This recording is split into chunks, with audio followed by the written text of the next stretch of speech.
Bom dia, sexto ano A, sexto ano B. Vamos retornar aos nossos estudos, pais que estejam no grupo assistindo ou no canal do YouTube. Vamos retornando esse segundo semestre ainda de forma remota. Estamos esperando as diretrizes do governo do estado do Ceará e da Secretaria Municipal de Educação de Aracoiaba, para que possamos voltar da melhor forma possível para todos. Vamos começar nosso conteúdo, gente, lembrando um pouco do que a gente viu no primeiro semestre, para a gente acordar um pouco dessa fase que a gente ficou julho de férias, né? Então, estamos de volta aqui no dia 10 de agosto, hoje com língua portuguesa. Vamos relembrar e vamos começar com todo ânimo, com toda motivação. Façam anotações do que vai ter aqui nessa revisão no caderno. Coloquem a data de hoje, viu? E à tarde eu vou estar postando as atividades relativas a essa revisão. Não tem necessidade nenhuma de vocês se apressarem para colocar devolutivas até 1 hora da tarde. Eu só vou colocar até 1 hora, então não se preocupem em nada. Assistam a aula com calma, anotem alguma dúvida. Ah, tia, não entendi isso. Então, você já tem que anotar a sua dúvida. Para quando for à tarde, a gente tirar juntos lá no grupo do WhatsApp, tudo bem? Então, o nosso primeiro conteúdo de revisão hoje é a diferença entre língua e linguagem. Nós temos aí língua, conjunto dos elementos que constituem a língua falada ou escrita, peculiar a uma coletividade, o nosso idioma. Então, aí, países que falam a nossa língua, que é a língua portuguesa: Angola, Brasil, Cabo Verde, Guiné-Bissau, Macau, Moçambique, Portugal, São Tomé e Príncipe e Timor-Leste. Então, aí são alguns países que também falam a nossa língua. Então, a língua é o nosso idioma.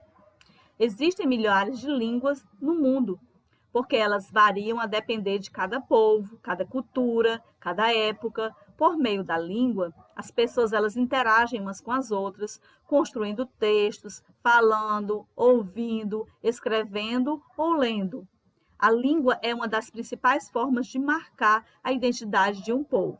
Então, a nossa língua é a língua portuguesa. Nós nos comunicamos através de textos e de palavras da nossa língua, né? Então, vamos agora ver, gente, o que é linguagem. Linguagem é um processo comunicativo pelo qual as pessoas interagem entre si. Existem vários tipos de linguagem: a fala, o gesto, o desenho, a pintura, a música, a dança, o código de trânsito, os emojis, os GIFs hoje em dia, né? Os vídeos. Então, língua é o nosso idioma. Agora, a linguagem são meios que não é só o falado, o escrito, mas também os códigos, os sinais, que a gente também se comunica. Nós temos aí a linguagem de Libras, que é um meio de comunicação entre as pessoas que não falam como nós, né? Como nós estamos falando aqui, mas elas se comunicam normalmente, e esse aí é o alfabeto delas. Então, elas constroem qualquer texto com esses símbolos das mãos aí. Aí nós temos símbolos musicais, que a gente não tem nenhuma letra aí, mas nós temos símbolos musicais que a gente já sabe que se refere à música. Então, também é um meio de comunicação. Nós temos um sinal aí, um cigarro e um cortadinho de vermelho, que é dizendo que é proibido. Então, onde vocês veem esse sinal, com esse cigarro cortado ao meio de vermelho, vocês já sabem que aí é um local proibido de fumar. Então, precisa estar dizendo escrito: é proibido fumar? Não. Precisa alguém lhe dizer com palavras? Não. Por quê? Nós conhecemos esse sinal aí. E aqui embaixo, escrito: é proibido fumar neste local. Tanto faz ter o código como o texto. Quando a gente é familiarizado com os códigos, a gente já entende, a gente sabe do que é que se trata. E aí, a bailarina representando o meio de comunicação, que é a dança. As pessoas se comunicam pela dança? Sim. Quantas pessoas são acostumadas nos meios culturais e assistir danças? Vocês sabem interpretar o que é um hip hop, o que é um funk, o que é um forró, apenas pela expressão dos corpos dançando. Interpretação de texto. Tudo nessa vida é interpretação de texto, gente. Seja de símbolos, seja de códigos, seja de fala, seja escrito, seja ouvido. A gente está interpretando o texto o dia inteiro. Tudo você tem que estar, seja uma expressão, você está interpretando. Então, eu estou trazendo para vocês 7 dicas de interpretação de texto, que a gente falou também algumas no primeiro semestre. A primeira coisa, gente, para você interpretar bem o texto, é você ler esse texto com bastante atenção. Mas vamos lá as dicas. Leiam muito, gente. Aproveitem o conhecimento, que vocês veem, que vocês têm a visão de vocês perfeita, que vocês têm tempo de ler e leiam bastante. Procurem livros que interessem a vocês, revistas, quadrinhos, reportagens, mas também os nossos livros de literatura brasileira, os nossos contos e os livros disponibilizados na escola. 2, identifique qual a sua forma de leitura. Qual é a sua melhor forma de leitura? Onde é que você... eu leio ouvindo música, eu leio tudo, entendo. Eu só leio se for no canto silencioso. Não, eu só consigo ler se eu ler em voz alta. Então, vocês têm que identificar qual é a melhor forma que vocês conseguem ler, certo? 3, marque as ideias mais importantes do texto em sua opinião. Então, você vai ler o texto uma vez, você não marca nada. Aí você vai ler de novo, pega um marcadorzinho de texto, uma caneta, um lápis, vai marcar o seu texto embaixo para você ver, que isso aqui é muito importante.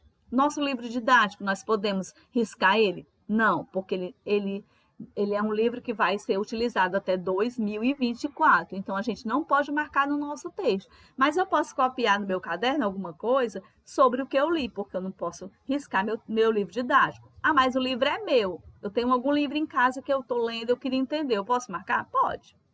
Extraia todo o conteúdo de imagem, gráficos e tabelas. Fiquem relacionando. Vocês lembram que no texto, na reportagem da Ararinha Azul, a gente ficava lendo o texto e voltando na imagem. Lá nos diários, a gente lia o texto e voltava nas imagens, porque eles estão lá para ajudar na nossa interpretação. Volte ao texto sempre que achar necessário. E aí é onde vem a danada da preguiça. Se vocês tiverem preguiça de ler, muitas vezes para entender, não entendi, não vou mais ler isso não. E acontece isso também nas nossas avaliações.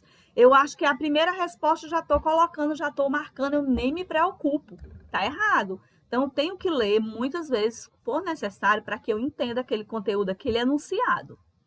6, faça um resumo de cada parágrafo do texto. Vocês lembram que nós fizemos isso no primeiro semestre ainda em aula presencial? A gente ia tirando as ideias principais dos parágrafos. O que é isso? O que é que marca? O que é que resume aquele parágrafo? Isso aí a gente aprende com o tempo, com a leitura e com a prática. Não é só vendo vídeo, não é só assistindo aula, é lendo e fazendo.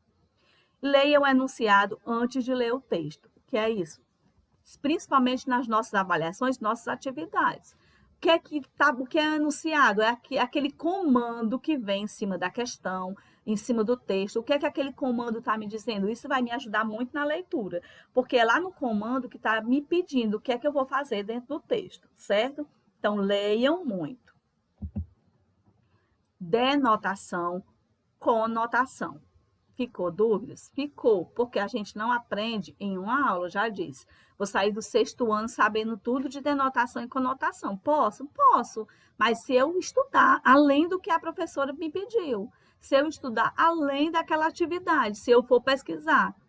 Tia, mas eu vou fazer atividade, depois eu fico com o saco cheio, eu vou jogar, eu vou ver o Insta, eu vou ver o TikTok, tudo bem? Separa um tempo para isso. Separa o teu tempo para pesquisas mais aprofundadas sobre o que tu leu, e separa o tempo para tu se divertir, que o dia dá. Então, denotação vocês vão lembrar do D de dicionário. É o emprego de palavra no seu sentido próprio, comum, habitual, preciso, aquele que consta no dicionário. Abaixo, no outro slide, nós vamos ver mais exemplos. Então, lembrem sempre que o denotação é o sentido do dicionário, é o sentido real da coisa. Conotação é o emprego de uma palavra tomada em um sentido figurado, que depende do contexto. É uma forma criativa de usar as palavras. Por exemplo, o avião é um meio de transporte muito veloz. Aí, se eu disser assim, esse menino é tão veloz como um avião. Então, essa palavra veloz, ela está comparando, mas não tem o mesmo sentido real. Ninguém corre tão veloz como um avião. Isso eu estou usando a minha criatividade para dizer que o aluno é muito rápido, mas que a palavra veloz mesmo, no sentido real, é em relação ao avião, porque ele realmente é muito veloz. Denotação e conotação. Mas vamos ver aí. Exemplos. Denotação, sentido real, o do dicionário. Exemplo. O pássaro voava pelo céu da cidade. Voava. Pássaro voa. Perfeito. Então, sentido real. Relampejou durante toda a noite. Relâmpagos, vocês sabem, relâmpagos no céu, quando vai chover, quando está chovendo. Sentido real, lá do dicionário. Conotação, sentido figurado, é o sentido criativo. O carro voava pelas ruas da cidade. Será possível ainda no ano de 2020 a gente ver um carro voando? Não, mas ainda vai ser possível, mas ainda não é. Então, carro não voa. Eu usei a minha criatividade para dizer que o carro ele está muito veloz. Então, voar é no sentido de uma velocidade muito alta. Seus olhos relampejaram de ódio. Nossos olhos trovejam, gente? Não. Aí é um sentido criativo, é o sentido denotativo. Se a gente tiver com muita raiva, a gente fica assim com um olhar bem furioso, né? Aí eu estou fazendo só uma criação com a palavra. A importância de distinguir fato de opinião. Também percebi que vocês ficaram um pouco sem entender muito bem alguns alunos. Ok, gente, nós estamos longe, eu não estou na sala de aula para explicar quantas vezes for preciso as dúvidas de todo mundo até a gente entender. Então, mais um motivo para vocês terem autonomia de procurar o livro, de procurar uma pesquisa no Google e estudar sobre isso. Muitas vezes nos encontramos com pessoas dialogando sobre qualquer que seja o tópico em questão. Porém, no meio do diálogo da conversa, né, ouvimos: o fato é que, mas minha opinião. Será que todos sabemos distinguir o que é fato e o que é opinião? É importante saber essa diferença? Por exemplo, um fato: coronavírus matou milhares de pessoas no mundo. É um fato? É. Aí, se eu for falar sobre isso, na minha opinião, as famílias ficaram muito devastadas devido a essas mortes. É um fato, mas também é minha opinião, certo? Então, o fato é que morreram muitas pessoas. E quando eu vou falar sobre o que eu penso sobre esse assunto, é opinião, certo? Fato. O fato é algo que é de conhecimento de todos. Sendo um fato, ele pode ser provado através de documentos ou de outras formas de registros. Eu posso dizer que morreram milhares de pessoas no mundo de coronavírus? Posso. É um fato anunciado pelos meios de televisão, pelos rádios, pela internet. Tem como provar? Tem. O Ministério da Saúde de cada país, ele tem lá os números com as mortes e com os laudos sobre essas mortes, comprovando o fato de que as pessoas realmente morreram dessa doença. O crescimento acelerado dos grandes centros econômicos mundiais aumenta os problemas sociais. Fato. O aumento dos estudantes estrangeiros nas universidades brasileiras também é um fato. Opinião. A opinião é a maneira particular de olhar um fato. A opinião vai divergir de acordo com inúmeros fatores socioculturais. Eu posso ter uma opinião sobre um assunto e outra pessoa ter outra opinião. Eu posso concordar, a pessoa pode discordar. Ou eu posso discordar e a pessoa concordar. Mas o fato existe. Agora, o que eu digo sobre ele é opinião. Se meu amigo não fosse tão baixinho, ele poderia jogar futebol. É minha opinião, certo? Homens que assistem novelas são bons maridos. Isso é verdade? É um fato? Eu posso comprovar que todo homem que assiste novela é um bom marido? Não, isso é minha opinião, certo?